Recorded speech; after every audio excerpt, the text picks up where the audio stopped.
Hello, good morning. Good morning. എന്താ പരിപാടി? Exam ക്ഷീണം കഴിഞ്ഞ. എന്ത് എക്സാം ആയിരുന്നു ഇന്ന്? ഗ്രാഫിക്സ്. നിങ്ങളെല്ലാവരും ഒരേ ഡിപ്പാർട്ട്മെന്റ് ആണോ? അല്ല, വിവിധ ഡിപ്പാർട്ട്മെന്റിലാണ്. ഏതൊക്കെയാണ് നിങ്ങൾ? ഏതൊക്കെയാണ്? Mechatronics, EC, CSE. ഓക്കെ, ഇവിടെ ഏതാണ്ട് ഒരു ആറിൽ പരം ഡിപ്പാർട്ട്മെന്റുകളുണ്ട്. നിങ്ങളിങ്ങനെ എല്ലാവരും കൂടെ ഇത്രയും തിക്കായിട്ട് എങ്ങനെ അറിയുന്നത്? ഓക്കെ, അത് കഴിഞ്ഞ ശേഷം എല്ലാവരും തമ്മിൽ അറിയാം. അപ്പോൾ ഏതാണ്ട് ക്യാമ്പസിൽ എല്ലാവരും നിങ്ങൾക്ക് പരസ്പരം അറിയുന്ന സാഹചര്യമുണ്ട്. That's good. അത് നല്ലൊരു കാര്യമാണ്. എന്തുകൊണ്ടാണ് നിങ്ങൾ നെഹ്റു ഗ്രൂപ്പ് ഓഫ് ഇൻസ്റ്റിറ്റ്യൂഷൻസ് തിരഞ്ഞെടുക്കാനുള്ള ഒരു കാരണം ഉണ്ടായത് നിങ്ങളുടെ കരിയർ ബിൽഡ് ചെയ്യാനായിട്ട്? ഞാൻ +2 കഴിഞ്ഞിട്ട് കീം എക്സാമിൻ്റെ ഒരു ക്രാഷ് കോഴ്സിൻ്റെ പ്രിപ്പറേഷന് നെഹ്റു നോളേജ് അക്കാഡമി പറഞ്ഞിട്ട് വീടിൻ്റെ തൊട്ടടുത്ത് PK ദാസ് ഹോസ്പിറ്റൽ ഇതുമായിട്ട് ബേസ്ഡ് ആണല്ലോ. അപ്പോൾ അവിടെ പഠിക്കാൻ വേണ്ടിയിട്ട് പോയിട്ടുണ്ടായിരുന്നു 2 months. അപ്പോൾ അങ്ങനെ ഞങ്ങളുടെ ക്രാഷ് കോഴ്സ് തീരാറായപ്പോൾ അവസാനമായപ്പോൾ ഞങ്ങൾ കോളേജൊക്കെ കാണിക്കാൻ വേണ്ടി വന്നിട്ടുണ്ടായിരുന്നു. അപ്പോൾ ഞാൻ +2 കഴിഞ്ഞ ഉടനെ ഇവിടെയും JCT അങ്ങനെ നെഹ്റു ബേസ്ഡ് കോളേജസിലൊക്കെ പോയിട്ടുണ്ടായിരുന്നു. അപ്പോൾ ഏറ്റവും കൂടുതൽ ഇഷ്ടപ്പെട്ടത് ഈ ക്യാമ്പസാണ്. ഇവിടെ വന്നിട്ട് ഫസ്റ്റ് ഇയർ ബ്ലോക്ക് തന്നെ നമ്മൾ കണ്ടത്. പിന്നെ ആര്യഭട്ട, അങ്ങനെ കുറേ ബ്ലോക്ക് ഉണ്ട്. ഫസ്റ്റ് ഇയേഴ്സിന് വേണ്ടി മാത്രം ഒരു ബ്ലോക്ക് ആയിട്ടുണ്ട്. പിന്നെ ബ്രഹ്മഗുപ്ത ഓഡിറ്റോറിയം ഉണ്ട്. അവിടെ ഫുള്ള് നല്ല തണുപ്പും കാര്യങ്ങളൊക്കെ. ക്യാമ്പസ് ടോട്ടലി ഒരുപാട് ഇഷ്ടമായി. പിന്നെ വന്നിട്ട് ഇങ്ങനെ ടീച്ചർമാരൊക്കെ നമ്മളിങ്ങനെ പരിചയപ്പെടുത്തി തന്നു, ഇങ്ങനെ ലാബും കാര്യങ്ങളൊക്കെ. ഇപ്പോൾ ലാബിലിരിക്കുന്ന ഓരോ ഇൻസ്ട്രുമെൻറ്റ്സ് കാണുമ്പോൾ നമുക്കൊരു ക്യൂരിയോസിറ്റി, ഇത് അറിയാൻ, ഇപ്പോൾ ഇങ്ങനെ ക്യൂരിയോസിറ്റി ഇതൊക്കെ എന്താണെന്ന് അറിയാനുള്ള ഒരു ആകാംക്ഷ. അപ്പോൾ അങ്ങനെ ആ ഒരു രീതിയിൽ ക്യൂരിയോസിറ്റിയുടെ പുറത്ത് ഇവിടെ ചൂസ് ചെയ്തതാണ്. എഞ്ചിനീയറിംഗും അങ്ങനെ തന്നെ ചൂസ് ചെയ്തതാണ്.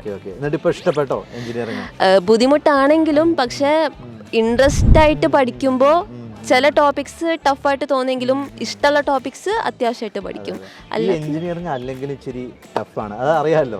കാരണം ഒരു രാജ്യത്തെ ബിൽഡ് ചെയ്യുന്നതിനകത്ത് ഏറ്റവും പ്രധാന പങ്ക് വഹിക്കുന്ന ആൾക്കാരിൽ ഒന്നാണ് എഞ്ചിനീയേഴ്സ് എന്ന് പറയുന്നത്. അപ്പം കുറച്ച് കഷ്ടമാണ്. പെയിൻ ഈസ് ഗെയിൻ അല്ലേ? നമ്മൾ നന്നായിട്ട് കഷ്ടപ്പെട്ട് കഴിഞ്ഞാൽ നമുക്ക് നല്ല കരിയറിലേക്ക് എത്തിപ്പെടാൻ പറ്റും അല്ലേ? നമ്മൾ പഠിക്കേണ്ട സ്മാർട്ടായിട്ട് നമ്മൾ പഠിച്ച് നമ്മളൊരു കരിയർ ബിൽഡ് ചെയ്യുക എന്ന് പറയുന്നത് ഒരു ഈസി ടാസ്ക് അല്ല. അങ്ങനെ ഈസി ആയിട്ട് ഉണ്ടാക്കാൻ പറ്റുന്ന കരിയർ എന്ന് പറയുമ്പോഴും അതിനൊരു ഗ്രോത്തും ഉണ്ടാവാൻ അല്ലേ കുറച്ച് പ്രയാസമായിരിക്കും, അല്ലെങ്കിൽ ഒബ്സല്യൂട്ടായി പോകും.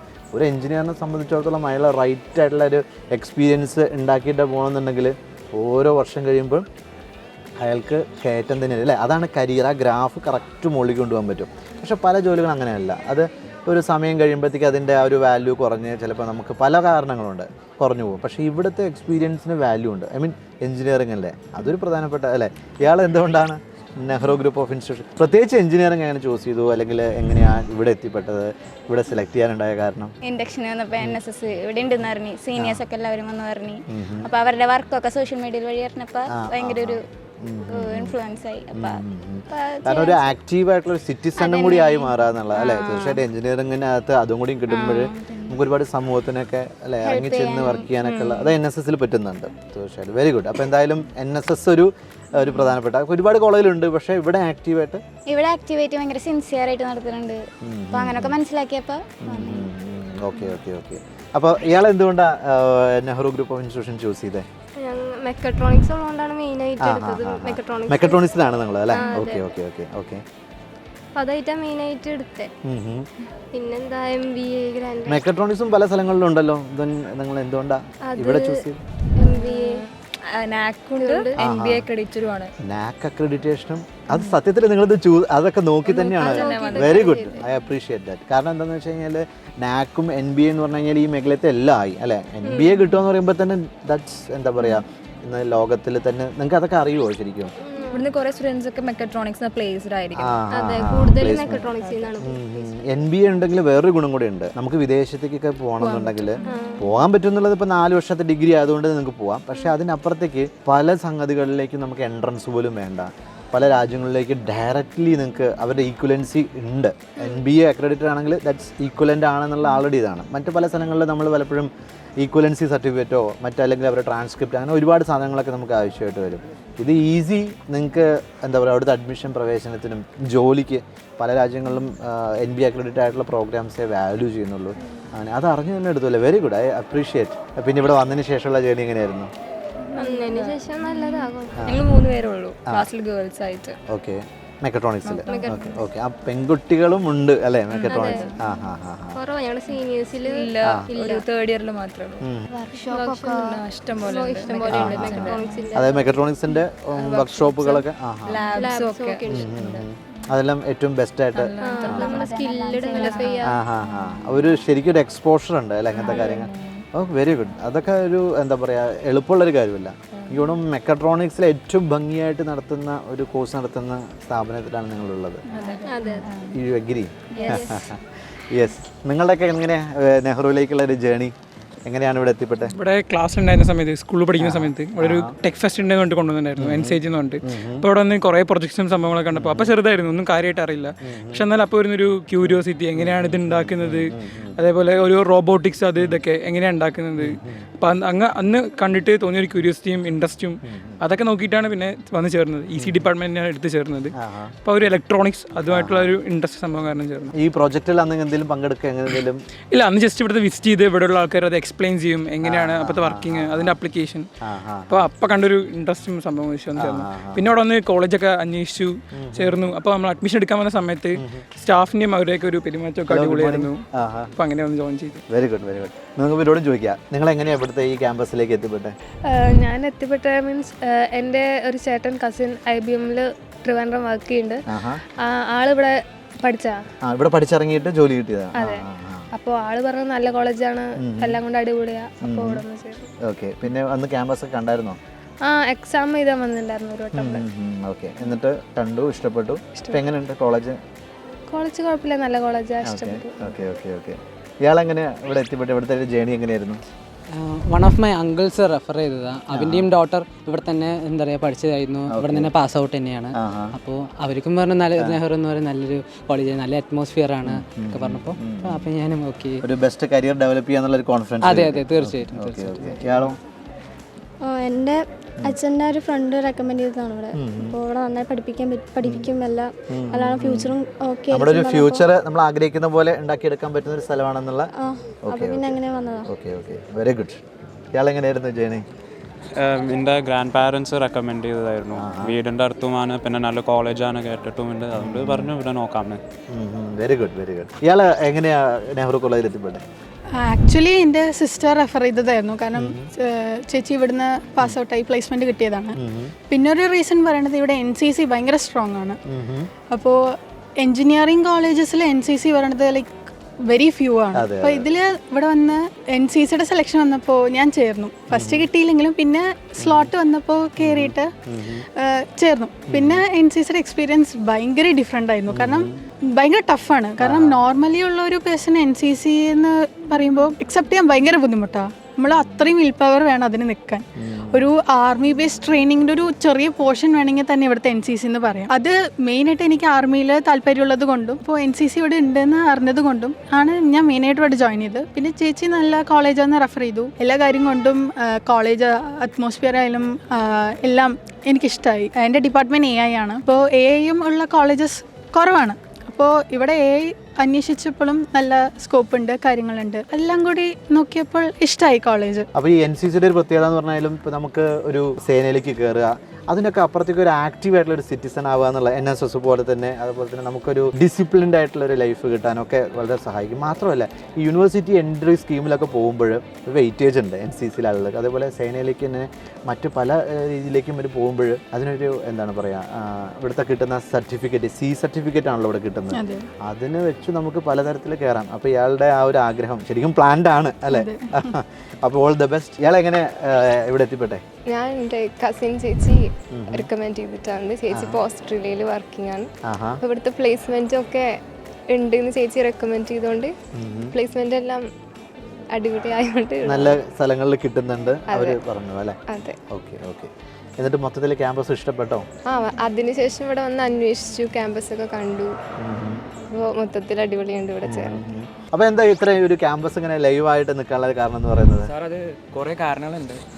ഇവിടെ കൾച്ചറൽ പ്രോഗ്രാം നടക്കുന്നുണ്ട്, ബ്ലൂം എന്നാണ് പേര്. അപ്പോൾ അത് 3 ദിവസം ആയിട്ടാണ് നടക്കുന്നത്. ഇത്രയും വലിയ പരിപാടി വേറെ എവിടെയും അങ്ങനെ കണ്ടിട്ടില്ല. ഇവിടെ അടുത്ത് എവിടെയും കോളേജസിൽ അങ്ങനെ കണ്ടിട്ടില്ല.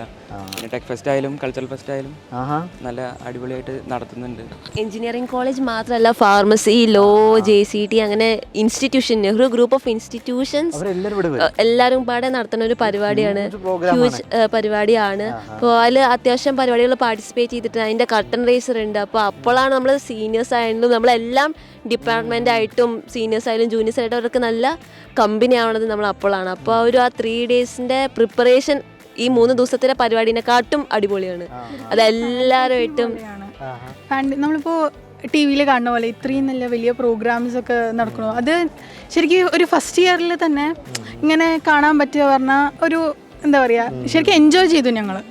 ഈ 3 ഡേയ്സ് പറയണത് ഓരോ ദിവസം ഓരോ ഗസ്റ്റ് ആയിരുന്നു വന്നിട്ടുള്ളത്. മോർണിംഗ് വേറെ ഗസ്റ്റ് ഉണ്ടായിരുന്നു, ഈവനിങ് പറയുന്നത് DJ ഒക്കെ ആയിട്ട് അതിന് വേറെ ഗസ്റ്റ് ആയിരുന്നു. അപ്പോൾ ടോട്ടലി ആ 3 ഡേയ്സ് ഞങ്ങൾ ശരിക്കും സ്റ്റഡീസ് എല്ലാം മറന്ന് ശരിക്കും എൻജോയ് ചെയ്തിട്ടുണ്ട് ആ 3 ഡേയ്സ്. ഈ പഠനത്തിന്റെ ഒരു പ്രഷറൊക്കെ ശരിക്കും പറഞ്ഞാൽ അതിനോട് റിലീസ് ചെയ്യല്ലേ? ലൈക്ക് അതിനെ പറ്റി ഒന്ന് പറയുന്നു. അതൊരു നിങ്ങളുടെ ഒരു മൊത്തത്തില് പരിപാടി അടിപൊളിയായിരുന്നു. ഇങ്ങനെ എല്ലാത്തിനും പാർട്ടിസിപ്പേറ്റ് ചെയ്ത് ഡാൻസൊക്കെ ഇങ്ങനെ നല്ല അടിപൊളി പ്രോഗ്രാം ആയിരുന്നു. അപ്പൊ അതിന്റെയൊക്കെ പ്രിപ്പറേഷൻ ഒക്കെ നേരത്തെ സ്റ്റാർട്ട് ചെയ്തു. അത് ഭയങ്കര ബോണ്ടിങ് കൂടിയായിരുന്നു അല്ലേ? എല്ലാവരും സംസാരിക്കാനും ക്ലോസ് ആയത്. ഒരു 4 ഹൗസായിട്ട് ഡിവൈഡ് ചെയ്യായിരുന്നു. ഞങ്ങൾ എല്ലാവരും ഹൗസിലാണ് വരാറുണ്ടായിരുന്നു. അപ്പോൾ ഇങ്ങനെ പരിപാടിക്ക് ഇങ്ങനെ ഡാൻസിന് സീനിയേഴ്സ് ഒക്കെ ഭയങ്കരമായിട്ട് ക്ലാസ്സിൽ വന്ന് നമ്മളായിട്ട് അവരായിട്ട് നല്ല കമ്പനി ഈ ഒരു പരിപാടി കാരണം. പിന്നെ ഗ്രൂപ്പ് ഡാൻസ് അങ്ങനെ കാര്യങ്ങൾ കുറേ ഒരുപാട് പരിപാടികളുണ്ടായിരുന്നു. ഇപ്പോൾ കൾച്ചറൽ ഫെസ്റ്റും അതിൻ്റെ പുറമെ തന്നെ പുറത്തുനിന്ന് ഗസ്റ്റ് ശില്പാറാവൊക്കെ വന്നിട്ടുണ്ടായിരുന്നു. ലാസ്റ്റ് ഡേ അവരുടെ വക പരിപാടിയായിരുന്നു. സോ നമ്മൾ കഷ്ടപ്പെട്ടിട്ടുണ്ട് എല്ലാവരും ഇതിന് വേണ്ടിയിട്ട്. പക്ഷെ അതിലേറെ എൻജോയ് ചെയ്തിട്ടുണ്ട്. ഇത് നമ്മുടെ സ്റ്റാഫ്സ് മാനേജ്മെന്റ് ഉണ്ടായിരുന്നു, പിന്നെ സ്റ്റുഡൻസും നമ്മളെല്ലാവരും പാടെ ഗ്രൂപ്പായിട്ട് ഇപ്പോൾ പൈസ പിരിക്കലാണെങ്കിലും അതെ. അപ്പോൾ ശരിക്കും സ്റ്റുഡൻസും ഇതിനകത്ത് ആക്റ്റീവ്ലി ഇതിനകത്ത് അല്ല ഒരു മാനേജ്മെന്റ് റോളുകളിലും ഒക്കെ ഉണ്ട് സ്റ്റുഡൻസ് ഉണ്ടായിരുന്നു. അത്യാവശ്യം നല്ല റോൾ ഉണ്ടായിരുന്നു ഞങ്ങൾക്ക്. ഞങ്ങൾ നല്ല ഹാർഡ് വർക്ക് ചെയ്തിട്ടുണ്ട് ഡാൻസിനൊക്കെ. പിന്നെ മൊത്തം ഓർഗനൈസ് ചെയ്യാനും ഒക്കെ നിങ്ങളുടെ കൂട്ടത്തിൽ. അപ്പോൾ ബ്ലൂം എന്നുള്ളൊരു പരിപാടിയാണ് ആക്ച്വലി ഇവിടെ വന്നിട്ട് ആദ്യമായിട്ട് എൻ്റെ ബാച്ച് ഞങ്ങൾക്ക് എല്ലാവർക്കും കിട്ടിയൊരു പരിപാടി. ആ പരിപാടി 3 ഡേയ്സ് നീണ്ടു നിന്നിട്ടുണ്ടായിരുന്നു. അപ്പോൾ അതിൻ്റെ തുടക്കം അങ്ങനെ സ്റ്റാർട്ടിങ് പറയുകയാണെങ്കിൽ സീനിയേഴ്സാണ് പോസ്റ്ററായിട്ടൊക്കെ വന്നത്. അവരിങ്ങനെ ഇൻസ്റ്റാഗ്രാമിൽ പോസ്റ്ററൊക്കെ കിട്ടും ഇങ്ങനെ ബ്ലൂം കാര്യങ്ങളൊക്കെ. നമ്മൾ വേറെ കോളേജിൽ ഇങ്ങനെ കണ്ടിട്ടുള്ളൂ. ഇപ്പോൾ +2 കഴിഞ്ഞിട്ട് ആദ്യമായിട്ട് കിട്ടുന്നൊരു സംഭവമാണ്. അപ്പോൾ വേറെ കോളേജിൻ്റെ പോസ്റ്ററൊക്കെ കണ്ടിട്ട് ഇപ്പോൾ ഇങ്ങനെയൊക്കെ നമ്മുടെ കോളേജിലും ഉണ്ടാവും എന്ന് എക്സ്പെക്ട് ചെയ്തു. പക്ഷെ അതിനേക്കാളും അടിപൊളിയായിട്ട് പരിപാടി അവതരിപ്പിക്കാൻ പറ്റി. എൻസൈറ്റിൻ്റെ ഒപ്പം ബ്ലൂം വന്നിട്ടുണ്ടായിരുന്നത്. പിന്നെ ബ്ലൂമിൻ്റെ ഓഡീഷനും കാര്യങ്ങളിലൊക്കെ വിളിക്കാൻ തുടങ്ങി. കാരണം 4 ഹൗസായിട്ട് തിരിച്ചിട്ടുണ്ട് നമ്മൾ. College hall department Nehru institution ഹോളായിട്ട് 4 ഹൗസായിട്ട് ഡിവൈഡ് ചെയ്തിട്ടുണ്ട്. അപ്പോൾ അങ്ങനെ ഓരോ ഹൗസിനും ബേസ് ചെയ്തിട്ട് ഓരോ ഓഡീഷനും കാര്യങ്ങളൊക്കെ നടത്തും ഓരോ പരിപാടിക്ക് വേണ്ടിയിട്ട്. അതും അടിപൊളിയായിരുന്നു. കാരണം ഓഡീഷൻ വെക്കുമ്പോൾ നമ്മൾ ഗ്രൂപ്പായിട്ട് ഫ്രണ്ട്സായിട്ടും വേറെ ക്ലാസ്സിലുള്ള കുട്ടികളായിട്ടൊക്കെ അങ്ങനെ പരിചയപ്പെടുന്നു, സീനിയേഴ്സായിട്ട് നല്ല ക്ലോസ് ആവണു. അപ്പോൾ അങ്ങനെ അതിൻ്റെ പരിപാടിനെക്കാട്ടും എൻജോയ് ചെയ്തത് നമ്മൾ അതിൻ്റെ ബാക്ക് ഒരു 2-3 വീക്സ് അതിന് വേണ്ടി നമ്മൾ പ്രിപ്പയർ ചെയ്തതാണ്. അപ്പോൾ ടീച്ചർമാരും നമ്മുടെ കൂടെ കോപ്പറേറ്റീവ് ആയിരുന്നു. അതാണ് ഏറ്റവും വലിയ കാര്യം. ഫ്രണ്ട്സ് ആയാലും പിന്നെ പുറത്തുനിന്ന് ഒരുപാട് ആൾക്കാരെ നമുക്കിങ്ങനെ ഉള്ളിൽ നിന്ന് പരിചയപ്പെടാൻ പറ്റി. ഇപ്പോൾ വേറെ കോളേജ് ഇൻസ്റ്റിറ്റ്യൂഷൻ്റെ ബേസ് ചെയ്തിട്ട് വേറൊരു കോളേജ് JCT പറഞ്ഞിട്ടുണ്ട്. അവിടുത്തെ സ്റ്റുഡൻസ് ഇങ്ങോട്ട് വന്നു. അപ്പോൾ പണ്ട് പഠിച്ച ഫ്രണ്ട്സൊക്കെ അവിടെ ഉണ്ട്. അവരെല്ലാവരും പാടെ കാണാൻ പറ്റി. പിന്നെ ആ ഒരു ദിവസം കൊണ്ട് നമുക്കൊരു എൻജോയ് ചെയ്യാൻ പറ്റിയൊരു ദിവസമായിരുന്നു. പിന്നെ നമുക്ക് പുറത്തുനിന്ന് ഗസ്റ്റും കാര്യങ്ങളൊക്കെ 3 ദിവസം 3 ഗസ്റ്റുകളൊക്കെ ആയിരുന്നു വന്നിട്ടുണ്ടായിരുന്നത്. ഫസ്റ്റ് ഡേ ഗസ്റ്റ് ഇനോഗ്രേഷൻ പരിപാടിക്ക് വന്നത് എനിക്ക് ഐ തിങ്ക് സുരാജ് വെഞ്ഞാറമൂടും പിന്നെ രജിഷ വിജയനായിരുന്നു. പിന്നെ അങ്ങനെ DJ പാർട്ടി ഉണ്ടായിരുന്നു. അത് കിടിലനായിരുന്നു. ആദ്യമായിട്ടാണ് ലേറ്റ് നൈറ്റൊക്കെ ഇങ്ങനെ പാർട്ടി അറ്റൻഡ് ചെയ്യണത്. പിന്നെ ഏറ്റവും വലിയ കാര്യം എന്താ വെച്ചാൽ ഇങ്ങനെ രാത്രി 10-11 മണി വരെ പരിപാടി ഉണ്ടായില്ലെങ്കിൽ ബസ് ഉണ്ടായിരുന്നു. ഇപ്പോൾ നമുക്ക് വീട്ടിലെത്താണെങ്കിൽ സേഫായിട്ട് വീട്ടിലെത്തായിരുന്നു. ഇപ്പോൾ അല്ലെങ്കിൽ പാരൻസൊക്കെ വിടുക പറഞ്ഞാൽ ഭയങ്കര ബുദ്ധിമുട്ടാണ്. ലേറ്റ് നൈറ്റൊക്കെ നിർത്തുക പറഞ്ഞാൽ അവരങ്ങനെ വിടില്ല. പക്ഷേ 3 ഡേയ്സും ബസ് പ്രൊവൈഡ് ചെയ്തു രാത്രി തിരിച്ച് വീട്ടിലേക്ക് പോകാൻ. പിന്നെ 3 ഡേയ്സ് ലാസ്റ്റ് ആകുമ്പോൾ DJ തന്നെയായിരുന്നു. അടിപൊളി പരിപാടിയായിരുന്നു. അപ്പോൾ ഇത്രയും ആദ്യമായിട്ട് കിട്ടിയൊരു പരിപാടി ആയതുകൊണ്ട് ഒരുപാട് എൻജോയ് ചെയ്തു. പിന്നെ അതിൽ പാർട്ടിസിപ്പേറ്റ് ചെയ്യാൻ പറ്റി, പ്രൈസ് വാങ്ങിക്കാനൊക്കെ പറ്റി. ഇതൊരു വലിയൊരു സ്റ്റേജ് ആദ്യമായിട്ടാണ് കിട്ടുന്നത്. ഒരു വലിയ സ്റ്റേജായിരുന്നു കിട്ടിയിട്ടുണ്ടായിരുന്നത്. അപ്പോൾ ഇങ്ങനെ ഒരു പരിപാടി അവതരിപ്പിക്കുക ടീച്ചേഴ്സിന് മുന്നിലും ഫ്രണ്ട്സിൻ്റെ മുന്നിലൊക്കെ ഇറ്റ് വാസ് എല്ലാം കൊണ്ട് അടിപൊളിയായിരുന്നു പരിപാടി. ഇതിന് പുറമെ തന്നെ ഞങ്ങളുടെ വെറൈറ്റി ഓഫ് പ്രോഗ്രാംസ് ഉണ്ടായിരുന്നു. അപ്പോൾ നമ്മളിപ്പോൾ ഒരു സ്കൂൾ ലൈഫിൽ പറയണത് കോമൺ ആയിട്ടുള്ള പ്രോഗ്രാംസ് ആയിരുന്നു. പക്ഷേ ഇവിടെ പറയുന്നത് വെറൈറ്റി ഓഫ് പ്രോഗ്രാംസ് ആയിരുന്നു. ലൈക്ക് ഒരു എക്സാമ്പിൾ പറയുകയാണെങ്കിൽ ബ്രേക്ക് നാട്യം. ഇത് പറയുമ്പോൾ ഇറ്റ്സ് എന്താ പറയുക combination of break dance and Bharatanatyam. ഞാൻ ശരിക്കും പറഞ്ഞാൽ ഇവിടെ വന്നിട്ടാണ് ഇങ്ങനൊരു ഇവൻ്റ് ഉണ്ട് എന്ന്. അത് ഇതേപോലെ തന്നെ പല ഡിഫറെൻ്റ് ഓഫ് വെറൈറ്റി ഓഫ് എന്താ പറയുക പ്രോഗ്രാംസ് ഇവിടെ നിന്ന് കണ്ടക്ട് ചെയ്തിട്ടുണ്ടായിരുന്നു. അത് ഞങ്ങൾ സ്റ്റുഡൻസ് തന്നെ മോർണിംഗ് എന്നൊരു സെഷൻ പറയേണ്ടത് മോർണിംഗ് ടു ഈവനിങ് വരെ ഞങ്ങളുടെ സ്റ്റുഡൻസിൻ്റെ പ്രോഗ്രാംസ് ആയിരുന്നു. ഈവനിങ്ങിന് ശേഷം ഒരു ബ്രേക്കിന് ശേഷം DJ നൈറ്റായിരുന്നു. ഡിജിനെ ശരിക്കും പറഞ്ഞാൽ ഞങ്ങളുടെ ഫുൾ പവർ എടുത്ത് ഞങ്ങൾ എൻജോയ് ചെയ്തിട്ടുണ്ട്. ഫുൾ ഡേ സൂപ്പർ ആയിരുന്നു. ആ ഒരു ഇവിടെ എക്സ്ട്രാ ആയിട്ട് ഇവിടെ സ്ക്രീനൊക്കെ വെച്ചിട്ട് ചെയ്ത ഒരു DJ പ്രോഗ്രാം ആയിരുന്നു. അതിൽ ഗസ്റ്റും 3 ദിവസത്തെ ഗസ്റ്റും അടിപൊളിയായിരുന്നു. ശരിക്കും എൻജോയ് ചെയ്തിട്ടുണ്ട് ഞങ്ങൾ. +2 ഒക്കെ പഠിച്ചു കഴിഞ്ഞിരിക്കുന്ന നിങ്ങളുടെയൊക്കെ അനിയത്തിമാർ, അവരോടുള്ള ഒരു അഡ്വൈസ് എന്താ? അവർ എഞ്ചിനീയറിംഗ് ആണ് ചൂസ് ചെയ്യുന്നുണ്ടെങ്കിൽ അത് നല്ല ക്യാമ്പസ് തന്നെ ചൂസ് ചെയ്യണം. അപ്പോൾ നല്ലൊരു ഓപ്ഷനാണ് ഈ കോളേജിൽ ഒന്നുകൂടെ സ്കിൽ നന്നായി ഡെവലപ്പ് ചെയ്യുന്നുണ്ട്. കുറേ വർക്ക്ഷോപ്സ് ആയാലും എല്ലാ കാര്യത്തിലാണെങ്കിലും ബെസ്റ്റാണ്. പിന്നെ ഭയങ്കര ഇൻട്രാക്റ്റിംഗ് ആണ് സ്റ്റാഫ്സൊക്കെ, എല്ലാം കൊണ്ടും ഓക്കെയാണ്. കരിയർ സേഫ് ആക്കാൻ എഞ്ചിനീയറിംഗ് എടുത്താൽ നമുക്ക് മറ്റുള്ള കരിയറിൽ പോയാൽ നമുക്ക് ജോബ് ഓപ്പർച്യൂണിറ്റീസ് ഒക്കെ കുറവായിരിക്കും. അപ്പോൾ എഞ്ചിനീയറിംഗ് ആണെങ്കിൽ നമുക്ക് ഏത് വേണമെങ്കിലും പോവാം. എഞ്ചിനീയറിംഗ് പഠിക്കുകയാണെങ്കിൽ തന്നെ നല്ലൊരു ക്യാമ്പസ് തന്നെ ചൂസ് ചെയ്യണം. അങ്ങനെ ഒരു ക്യാമ്പസിൽ ഓപ്ഷനായിട്ട് നമുക്ക് ഈ കോളേജ് എടുക്കാം. കാരണം ഇവിടെ വന്നിട്ട് എനിക്ക് അങ്ങനെ തന്നെ ഫീൽ ചെയ്തത് കരിയർ സേഫ് ആക്കി വിടാം നമുക്ക് ഇവിടെ വന്നു കഴിഞ്ഞാൽ. സോ ഈ കോളേജ് റെക്കമെൻഡ് ചെയ്യണം.